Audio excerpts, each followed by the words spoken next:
Guys, this video is brought to you by our friends at Ridge. This incredible wallet, it's light, it's sleek, it's industrial, and you already know it's seriously changed my whole pocket game.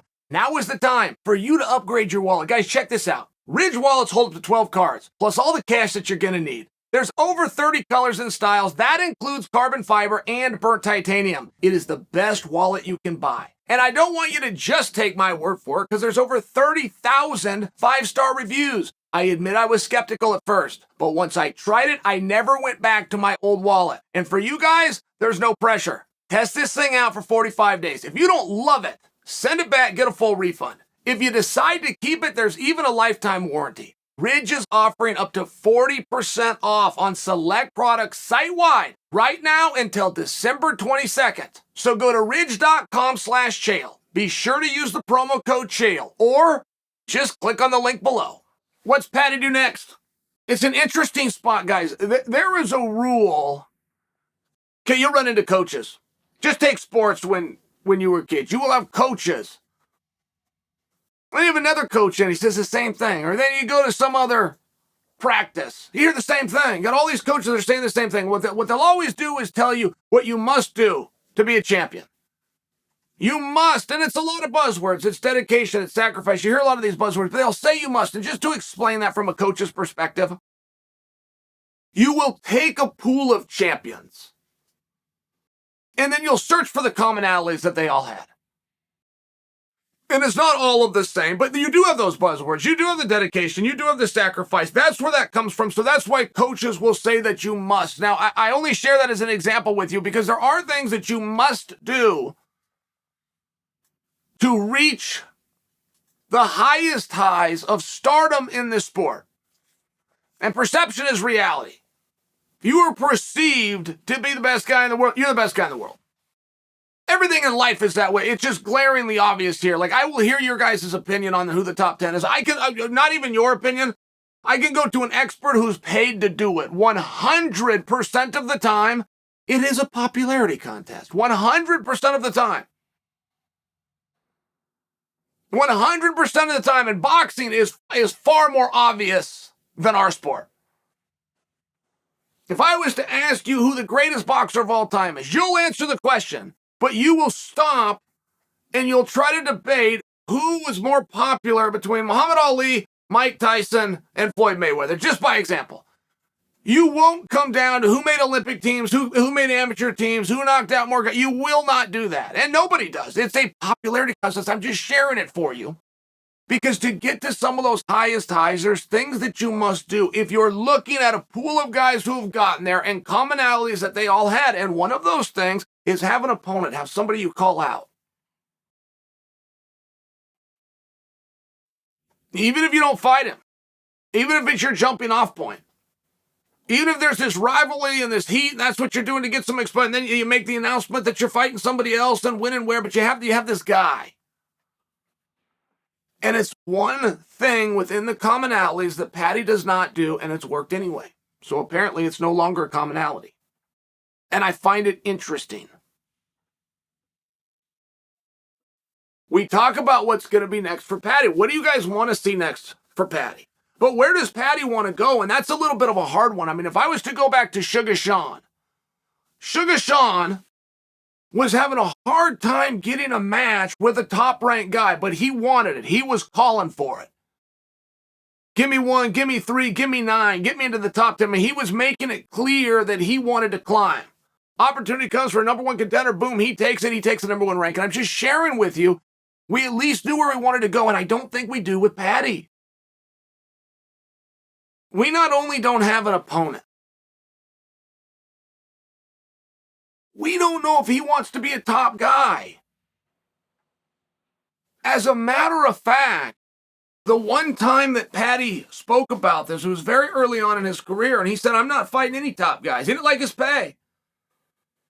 He said, I don't like my pay. I don't like what they're giving me. Don't give me a top guy. I'm not going to fight him if you try to give him to me. I'm not fighting top guys for this. Well, they redid his contract. He comes out and said, I'll fight anybody you want, but he still didn't call for it. And this is just an observation by me. But I think that it does put us in a little bit of a tough spot if we're going to discuss what do we want to see next for Paddy. Because this is a two-way street. Paddy is not calling for the top guys, right? And I'm not using names. I'm not saying Justin Gaethje. I'm not saying Michael Chandler. I'm saying, even in a broad stroke, right? Sugar Sean wasn't saying names either. He said, give me a top guy. Give me a ranked guy. I want in those rankings. I want to move closer up to number one. Give me a ranked guy. But we still had direction. Now we can go look and we can see who the ranked guy is and kind of get what we want to do interesting. We can have a conversation. Paddy hasn't even told us that he wants to do that. But it's a two-way street. Those top guys aren't going after him either. It's a very interesting spot because Sean found himself here as well. Right? I'm using another example in a like time frame where Sean had the placement on the card. He had the attention. And the guys that were ranked higher that didn't want to fight, they're down here. And this is a miss that every fighter makes and they will continue to make. Their ranking, they believe, is more important than their placement. There is nothing more important than your placement. If you are the champion of the world and you are jerking the curtain at 3 o'clock when the only reason they're putting that fight on is to make sure that the cameras and lights are in the right position, just so you understand that. You're the champion of the world, you're fighting at 3 o'clock. You got a main event that's making that walk at 10 o'clock Eastern. You are not even close to in the same spot of the sport. Now, why that example has never happened, the champion doesn't go first, I use it to illustrate my point that when I tell you nothing is more important than your placement, Sean had the placement. He didn't have the ranking. Right? He went out of order. Started on third base. Had to come to first and second after that. But Paddy the Baddy is finding himself in a similar spot. And it irritated me on Sean because people were saying there was a narrative. He's not fighting the best guys. Well, he was trying to. Why weren't they trying to fight him? He's the co-main event. He's the one on the poster. He's the one getting the questions at the press. Why are you trying to fight him? I don't understand that. And there's something within the ego. It's not a fear. That's what people love to say. Oh, he's scared. They love it. We're all scared. None of us are scared. However you want to do it, quit bringing it up. Everyone's scared. Nobody's scared. It doesn't make a damn bit of difference. There's just something you don't feel that you're supposed to do, right? If you're ranked number 5 and this guy's not ranked at all, you don't feel as though you should call him out. You feel as though you're going backwards. You're wrong. You're wrong. You're chasing rankings. You got to be chasing placement. Whoever is on the card higher than you, not what he's ranked. If he's on the card higher than you, that's the guy that you've got to go for. And there's dialogue today. Paddy was exposed. Paddy lost that fight. Paddy's not as good. There's all this dialogue. That's okay. This is very normal, right? This isn't just Paddy. 11 guys got beat. 11 guys won. Over the weekend alone, I'm just sharing, this is very normal, but why aren't those top guys calling for him? In fact, some of them have been quite complimentary.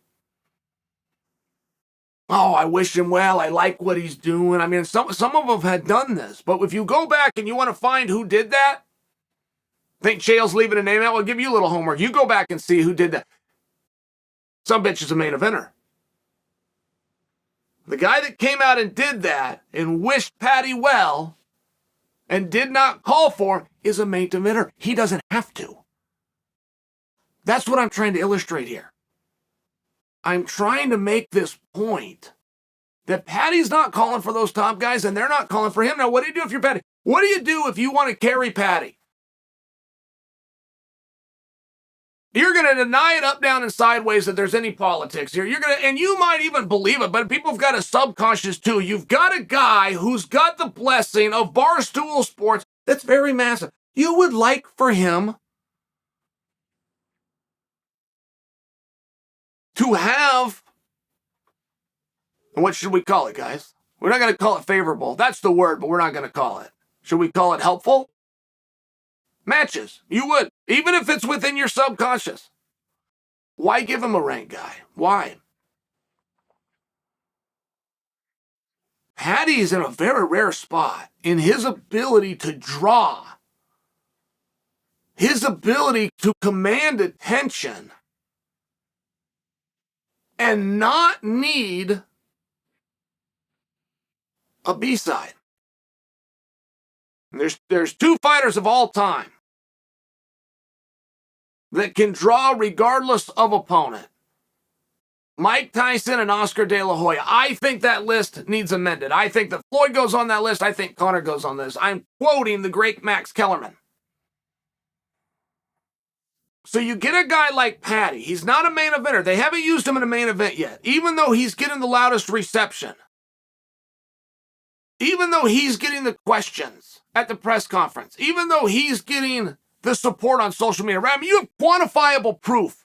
You have very quantifiable numbers that a amateur sleuth could turn to.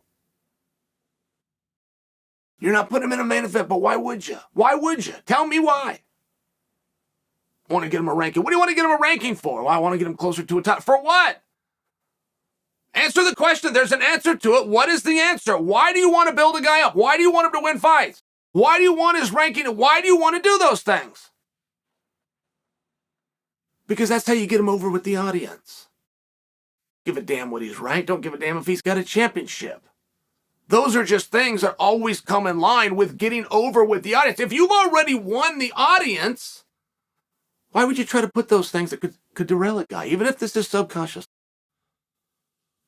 I'm just asking you, if you're matching Paddy up, where do you want to put him and why? Why do you want to put him with the number 3 guy? Why do you want to put him with the number 2 guy? Why do we want to get him to a championship? Now, if you really think about those,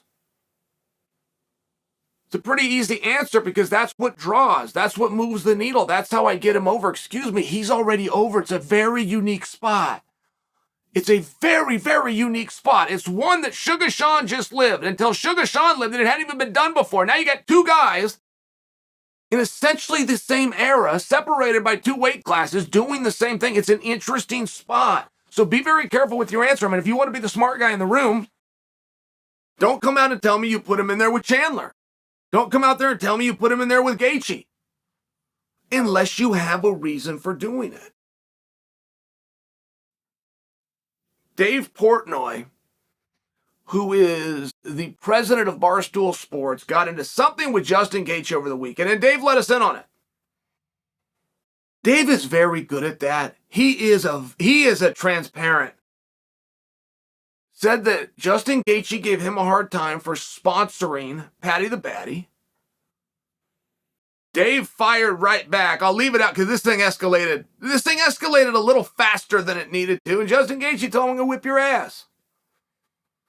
Now, Justin Gaethje can't and won't and didn't even mean that he's going to whip Dave Portnoy's ass.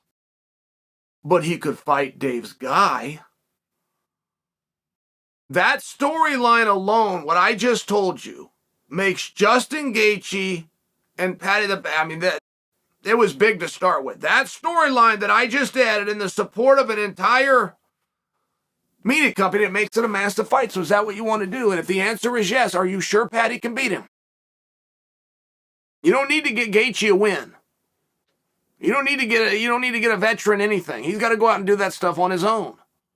But I think that Gaethje was just handed the golden ticket to be opposite Paddy. He was just handed it accidentally by Dave Portnoy. What's he going to do with it? You guys got any problem with what I'm saying? You got any problem with seeing Paddy the Baddy versus Justin Gaethje?